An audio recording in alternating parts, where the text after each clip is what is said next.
The only possible attitude toward out-of-control desire is a declaration of all-out war. I hear so many Christians murmuring about their imperfections and their failures and their addictions and their shortcomings, and I see so little war. Murmur, murmur, murmur. Why am I this way? Make war! If you wonder how to make war, go to the manual. Don't just bellyache about your failures. Make war!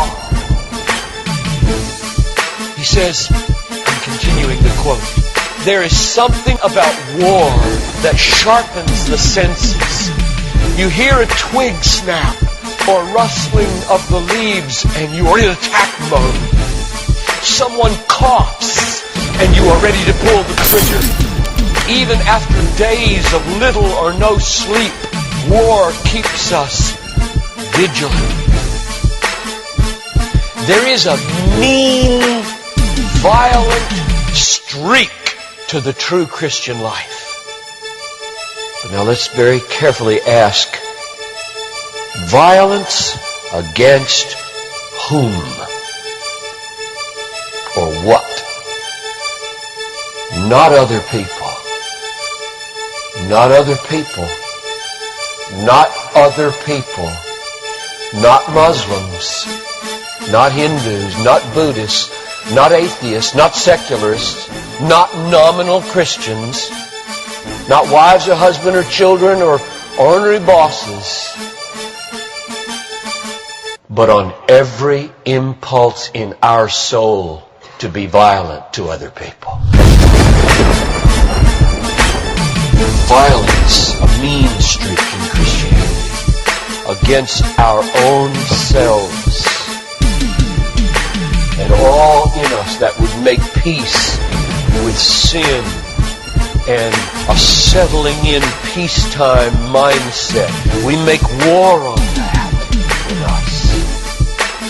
It's a violence against all lust in ourselves, all enslaving desires for food, caffeine, sugar, chocolate, alcohol, pornography, money, the praise of man, approval of others, power, fame.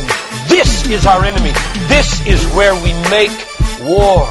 It is a violence against all racism in our souls, all sluggish indifference to injustice in our souls, a violence against all indifference to poverty and indifference to abortion in our souls. Did you know that in the warfare of Romans, Satan doesn't show up until chapter 16? We tend to think of spiritual warfare as this little thing where you find some way to pray or some way to lay hands on or some way to do a Satan thing. Well, that's important. Believe me, that's important. We war not against flesh and blood, but against principalities and powers and world rulers of this present darkness and spiritual hosts of wickedness in the heavenly places. That's important. But you know what? It's not nearly as important as this. Because the only foothold Satan has in your life is your flesh and your sin. Nobody goes to hell because of Satan. The only reason we go to hell is sin. Much more important than fighting Satan is fighting sin. This warfare in verse 13 is vastly more important than figuring Satan out. Get that. My biggest enemy is not Satan. My biggest enemy is John Piper. And he's the only reason I'll go to hell, not Satan. Satan, you don't have nearly that kind of power. And therefore, I really care about us learning how to do this battle.